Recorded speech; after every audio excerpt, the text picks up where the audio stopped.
हिंदू हूँ, जात का चमार हूँ और मोहम्मद के शहर में रहता हूँ। अल्लाह से मैं सजदा करता हूँ। तो भाई लोग मैं यहाँ ऊँट चराता हूँ, ठीक है ना, देख सकते हैं आप लोग ऊँट चराता हूँ। मेरी वीडियो आप लोग देखे होंगे कि मैं ऊँट चराता रहता हूँ। और बहुत मोहम्मद के शहर में इज्जत भी मिलती है, सम्मान भी मिलता है, जैसा जो काम करेगा उसके लिए भी है।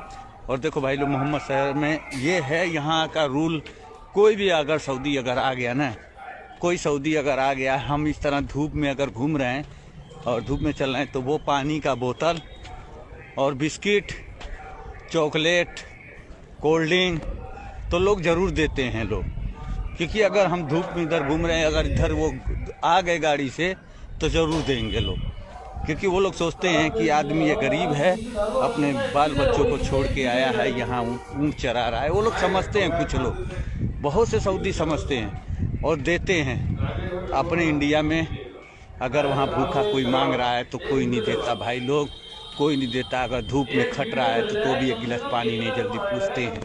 यहाँ अनजान हो मोहम्मद के शहर में, मैं कहूँगा या अल्लाह मोहम्मद के शहर में ऐसा है अपना देश में हो जाए।